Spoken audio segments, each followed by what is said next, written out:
dans un format de montée des couleurs marqué par une thématique qui fait ressortir le rôle des forces de défense et de sécurité dans la guerre contre cette pandémie. Pabiram Bigendiaï. Léger dispositif d'un cortège présidentiel, un matin de célébration de la fête de l'indépendance. Un 60e anniversaire dans un contexte particulier, marqué par l'état d'urgence au moment où le Sénégal est en guerre contre le Covid-19.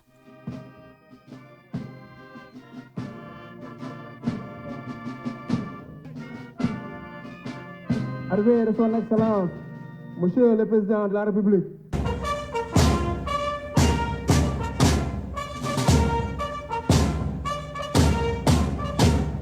Le commandant en chef des forces armées est le premier sur la ligne de front dans cette lutte contre ce virus invisible et qui terrifie le monde.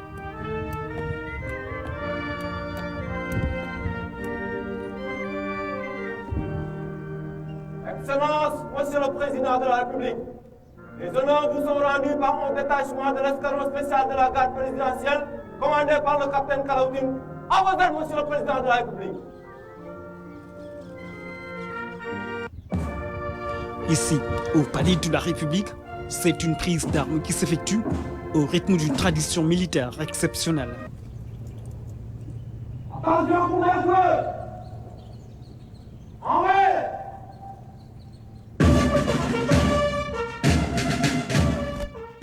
Dans une sobriété absolue, le Sénégal fête son indépendance.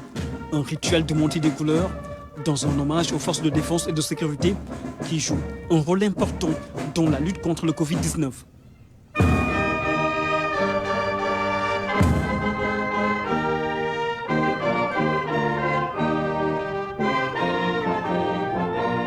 Une thématique qui répond à un péril mondial qui secoue la planète et notre pays ne fait pas exception. L'instant est solennel. La solennité d'un événement inédit, une cérémonie de prise d'armes au Palais de la République, un jour de célébration de la fête de l'indépendance.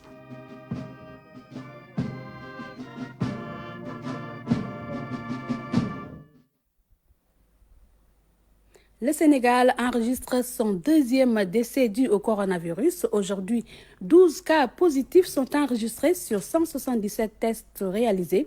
Sur ces 12 cas, un cas communautaire. 6 patients sont guéris. À ce jour, 144 personnes sont sous traitement. Nous écoutons le ministre de la Santé, Abdoulaye Diouf Sarr.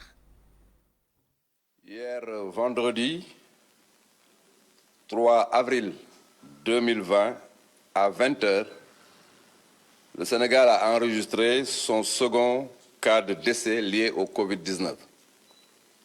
Il s'agit d'une Sénégalaise âgée de 58 ans qui était hospitalisée au service des maladies infectieuses et tropicales de Fann. Je présente, au nom de Monsieur le Président de la République, du gouvernement et du peuple sénégalais, mes condoléances attristées à sa famille et à ses proches. Aujourd'hui, samedi 4 avril 2020, le ministère de la Santé et de l'Action sociale a reçu les examens virologiques suivants. Sur 177 tests réalisés, 12 sont revenus positifs. Il s'agit d'un cas importé, de 10 cas contacts suivis et d'un cas issu de la transmission communautaire. 6 patients hospitalisés ont été contrôlés négatifs, donc guéris. L'état de santé des autres patients est stable. À ce jour, 219 cas ont été enregistrés positifs au Sénégal, dont 72 guéris, 2 décédés, 1 évacué. Par conséquent, nous avons 144 cas en traitement. Le ministère de la Santé et de l'Action sociale souhaite une bonne fête d'indépendance à tout le peuple sénégalais et renouvelle son appel au respect strict des mesures de prévention individuelle et collective. Notre économie subit de plein fouet l'impact du Covid-19. Certains secteurs sont durablement affectés. Les propos sont du chef de l'État. À l'occasion de son adresse à la nation hier, le président Macky Sall a dit vouloir soutenir les millions de familles menacées de précarité. Nous l'écoutons. Mes chers compatriotes, comme partout ailleurs, notre économie subit de plein fouet l'impact du Covid-19. Des secteurs comme le tourisme, l'hôtellerie, la restauration, les transports, le commerce, la culture, les bâtiments et travaux publics, entre autres, sont durement affectés. Notre croissance économique soutenue sur plusieurs années est brutalement freinée et passera de 6,8% à moins de 3%. Mais ce soir, mes pensées vont particulièrement à toutes celles et à tous ceux qui souffrent de l'impact de la crise du Covid-19. Je pense aux millions de pères, mères et soutiens de famille menacés de précarité. Je pense à notre diaspora, si généreuse envers la nation et aujourd'hui éprouvée. Un programme de résilience économique et sociale sera bientôt mis en place. L'annonce est du chef de l'État. Le président Macky Sall envisage de soutenir les entreprises et les ménages à travers 4 axes. Nous l'écoutons. Je pense aux nombreuses entreprises et à leurs salariés, tous victimes de cette crise imprévue. Je veux dire à tous et à toutes que l'État ne vous abandonnera pas. Devant l'urgence et en attendant une évaluation complète des effets de la crise sur l'économie nationale, j'ai mis en place un programme de résilience économique et sociale afin de renforcer notre système de santé et soutenir nos ménages, notre diaspora, nos entreprises et leurs salariés. Ce programme est décliné en 4 axes. Premièrement, le soutien au secteur de la santé à hauteur de 64,4 milliards de francs pour couvrir toutes les dépenses liées à la riposte contre le Covid-19. Deuxièmement, le renforcement de la résilience sociale des populations. L'État prendra en charge les dépenses suivantes. 15,5 milliards pour le paiement des factures d'électricité des ménages abonnés de la tranche sociale pour un bimestre, soit environ 975 522 ménages. 3 milliards pour la prise en charge des factures d'eau de 670 000 ménages abonnés de la tranche sociale pour un bimestre. 69 milliards au lieu des 50 initialement prévus pour l'achat de vivres au bénéfice d'1 million de ménages éligibles. 12,5 milliards pour aider la diaspora. Troisièmement, l'État sauvegardera la stabilité macroéconomique et financière pour soutenir le secteur privé et maintenir les emplois à travers un programme d'injection de liquidités assorti de mesures fiscales et douanières. Ainsi, 302 milliards seront consacrés au paiement dû aux fournisseurs de l'État. J'ai également ordonné une réorganisation du budget par des coupes sur les dépenses de fonctionnement et d'investissement reportées, ce qui correspond à une économie de 159 milliards de francs. En outre, le gouvernement sécurisera 178 milliards pour couvrir partiellement des pertes de recettes budgétaires induites par la crise. Quatrièmement, enfin, le programme de résilience économique et sociale permettra d'assurer l'approvisionnement régulier du pays en hydrocarbures, produits médicaux, pharmaceutiques et denrées de première nécessité. Le chef de l'État pense à travailler pour l'avènement du nouvel ordre mondial qui mettra l'humain au cœur des relations internationales. Le président Macky Sall compte s'engager au plan sous-régional et continental pour un front commun de l'Afrique dans la gouvernance mondiale de l'annulation de la dette internationale, suivant le chef de l'État. Mes chers compatriotes, dans un contexte global marqué par de nouvelles menaces transfrontalières comme le Covid-19, la vulnérabilité de l'État-nation rend encore plus pertinent l'attachement de notre pays au panafricanisme. Parce que l'unité africaine est pour nous un impératif de premier ordre. Je poursuivrai sans relâche mes efforts à l'échelle sous-régionale et continentale pour un front commun de l'Afrique dans la gouvernance mondiale et la prise en charge de l'impact du Covid-19. Quand une crise frappe toutes les économies, les plus faibles sont évidemment les plus affectées. Je renouvelle par conséquent mon appel aux partenaires bilatéraux et multilatéraux à appuyer nos efforts en annulant la dette publique et en réaménageant la dette privée selon des mécanismes à convenir. Du reste, la tourmente qui secoue le monde a fini de révéler au grand jour la fragilité de tous les pays et leur vulnérabilité commune. Alors, il est temps de repenser l'ordre des priorités.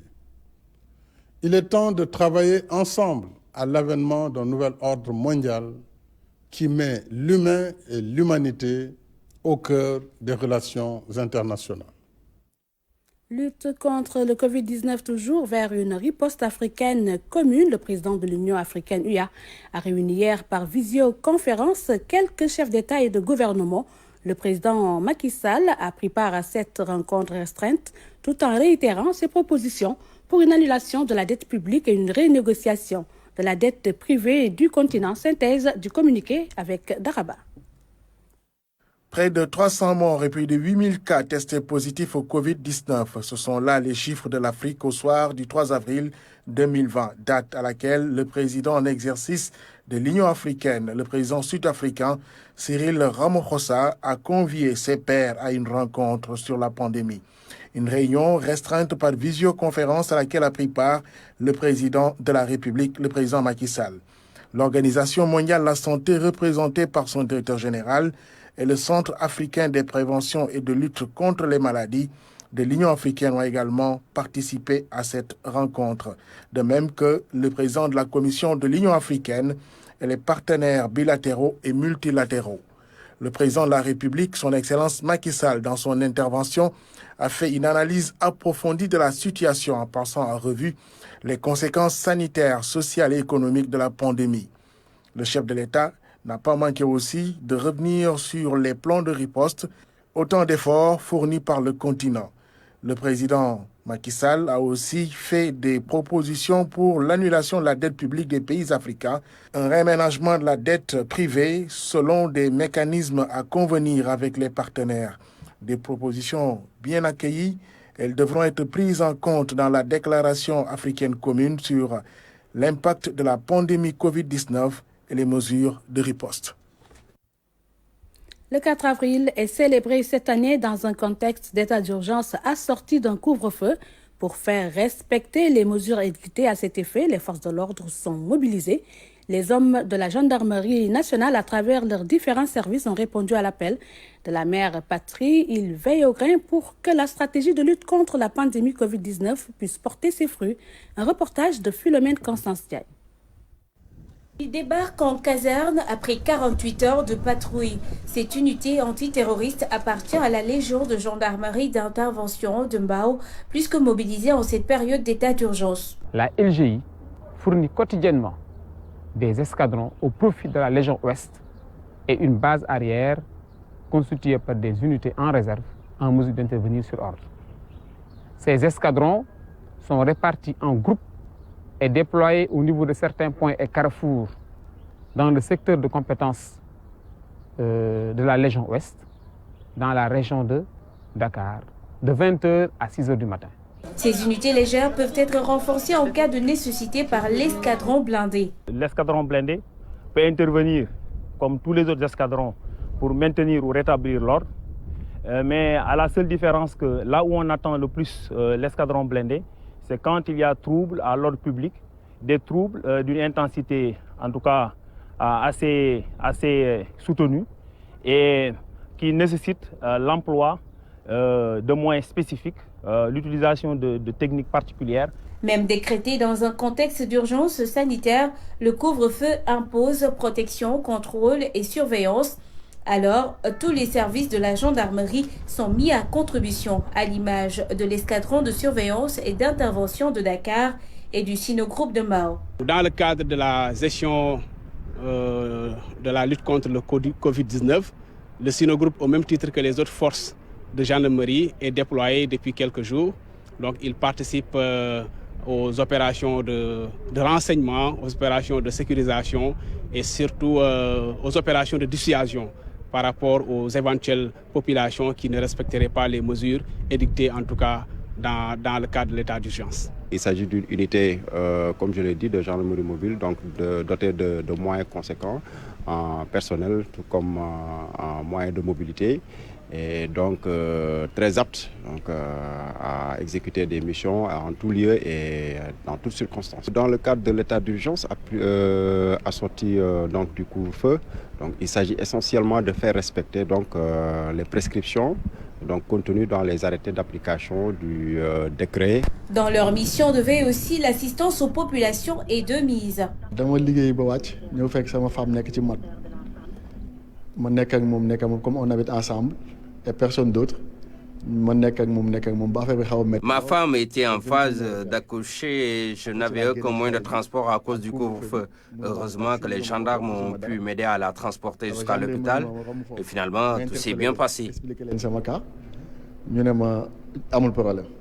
Toutes ces actions sont coordonnées ici, au poste de commandement opérationnel de la caserne Somba Djeri Diallo.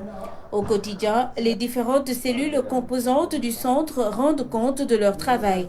C'est à partir de cette cellule planification synthèse qu'on détermine l'action de l'ensemble des unités de la gendarmerie donc, sur le terrain, relativement à la lutte contre la propagation de la pandémie Covid-19 et donc la mise en œuvre donc,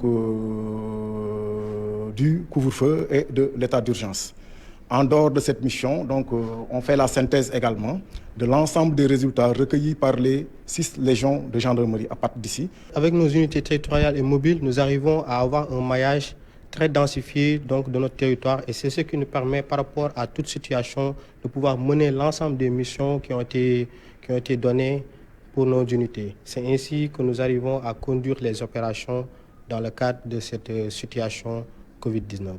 Un exposé de la situation quotidienne, un contrôle total donc sur l'ensemble du territoire national qui participe à la prise de décision des hautes autorités. À partir de ce centre opérationnel, donc le haut commandement de la gendarmerie reçoit les remontées des informations qui proviennent des 6 légions de gendarmerie qui sont disséminées à travers le territoire. Donc ces renseignements font l'objet d'une synthèse et sont transmis au haut commandement de la gendarmerie qui prend des décisions qu'il transmet au centre opérationnel que nous traduisons sous forme d'ordre. Nous préparons également, face à l'évolution de la situation, des ordres de conduite. Cette stratégie adoptée par la gendarmerie a jusque-là fait ses résultats. Grâce à leur engagement aux côtés des populations, la guerre contre le Covid-19 pourrait être gagnée plus tôt que prévu. À Ziguinchor, la lutte contre le Covid-19 mobilise toutes les forces de défense et de sécurité sur le fleuve Casamance. Des patrouilles de surveillance surveillent les mouvements des pirogues, alors que dans les localités, les militaires font respecter le couvre-feu. Delenking a aussi immersion dans des patrouilles de l'armée avec Abdoulaye Sinkare. Sur le fleuve Casamance, les patrouilles sont quotidiennes. En ces temps de pandémie, les commandos marins vont en guerre contre le Covid-19. Nous avons l'habitude, d'après les consignes, de contrôler d'abord la longueur de la pirogue, le nom du propriétaire, le capitaine, contrôler l'effectif, s'ils ont porté vraiment à tout le monde leur gilet. Ensuite, au besoin, passer à la fouille de toute la pirogue. Ensuite, on a associé d'autres missions. Cela veut dire depuis la pandémie, nous partons avec des thermoflash, des gants et des cache-poussières, les masques là. Pour les rares pirogues rencontrées, le contrôle est minutieux.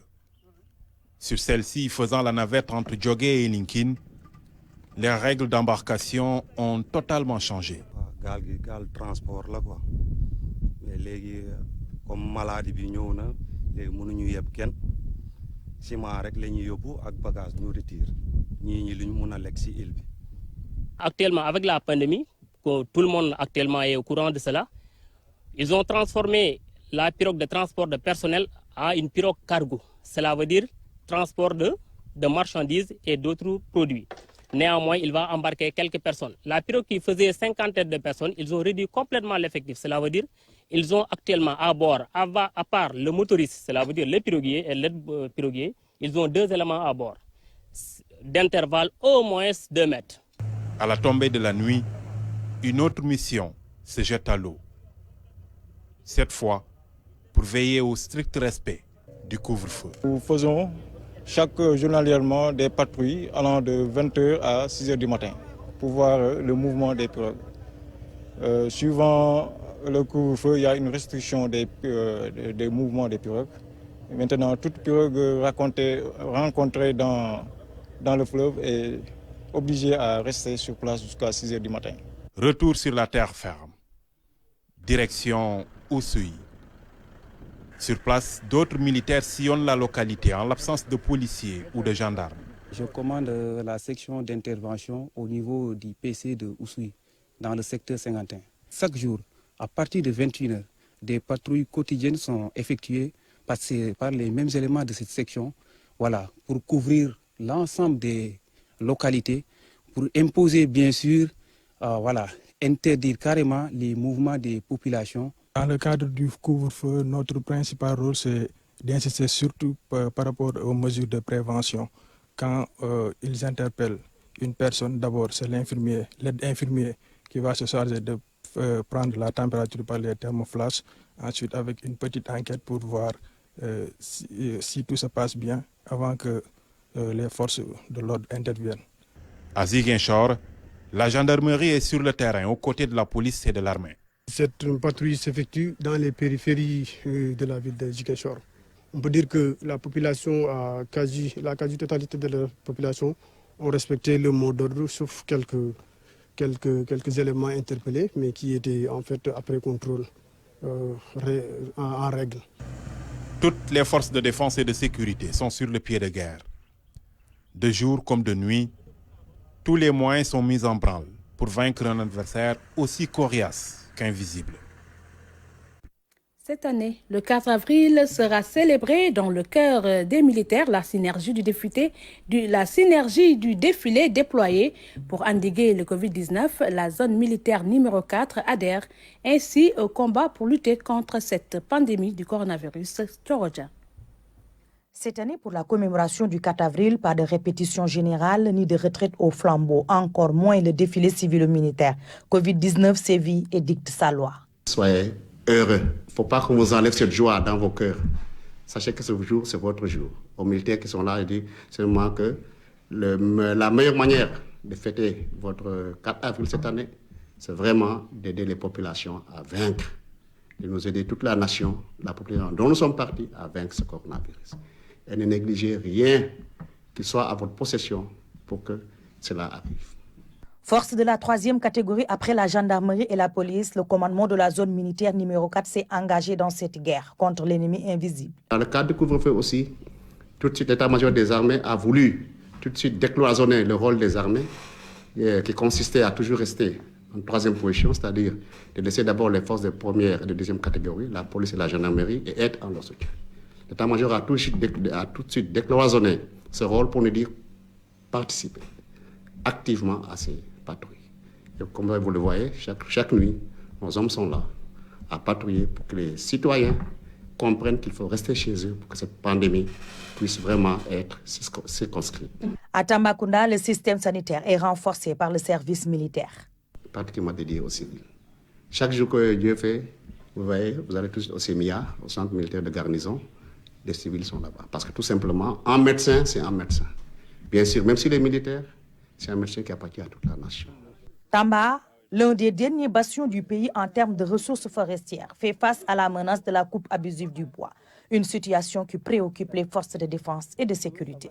La coupe abusive du bois, elle se déroule souvent dans notre zone, dans la partie ouest de notre zone, c'est-à-dire la frontière que nous avons avec la Gambie.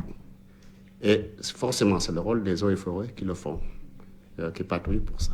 Mais toutes les fois que nous sommes allés en nomadisation et en patrouille, nous sommes impliqués. Et une fois que nous avons rencontré des gens, nous avons arrêté avec le produit de leur fraude et nous avons remis aux autorités compétentes. Après l'enregistrement du premier cas de Covid-19 à Tambacounda, les forces de défense et de sécurité sont au premier rang pour circonscrire la maladie. Et puis, focus sur la zone militaire numéro 3 de Kaolack au centre du pays. La structure occupe une place centrale dans le système de défense nationale. La zone compte 3 régions administratives. Sur place, des stratégies sont entreprises au quotidien contre toute forme de menace pour assurer la sécurité des personnes et des biens. Claire Diop.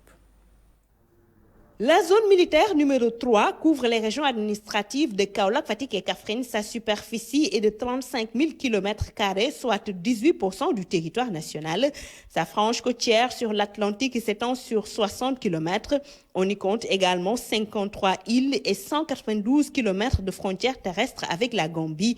Située au centre du pays, sa position carrefour explique que cette place plus que stratégique dans le dispositif de défense nationale.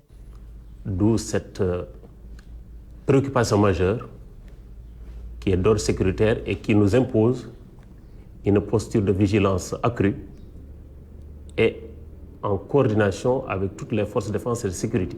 L'ampleur de la mission est cernée à sa juste mesure et tout est mis en œuvre pour faire face aux menaces telles le terrorisme et les autres activités illicites. La sous-région a une menace particulière qui est le terrorisme. Les fractures cultuelles, nous notons une certaine des pratiques religieuses qui ne sont pas habituelles chez nous. Les bandes armées qui, des fois, pendant les activités de récolte d'arachides, ou en tout cas il y a une forte activité économique dans la zone, font des braquages sur les voies de communication et les points d'argent. Défendre l'intégrité territoriale, garantir la sécurité des personnes et de leurs biens contre toute forme de menace, voilà les objectifs fixés. Une présence marquée de nos forces sur la zone d'action, c'est-à-dire par des actions de nomadisation dans toute la zone, en liaison avec les forces de défense et de sécurité. Et nous faisons effort sur la frontière et sur la frange côtière ouest et sur la limite est. Et cela, nous avons conduit plusieurs actions de nomadisation, de présence avec les autres forces de défense et de sécurité. Nous participons de manière active au respect du couvre-feu. Dans la zone militaire numéro 3, les unités sont déployées dans 3 sites. Le camp Semoudjimit Diouf dans la commune de Kaolack, le camp militaire de Koutal et le camp militaire capitaine Abdoulaye Ngom à Toubacouta. Partout, le concept armée-nation est concrétisé. Beaucoup d'activités sont menées au bénéfice des populations civiles. Soutien matériel, prestations de services, consultations médicales gratuites, entre autres. Voilà qui met fin à cette présente édition. Merci de votre attention. Vous pourrez suivre tout juste après le journal en Wolof qui vous sera présenté par Fanta Badji. Au revoir.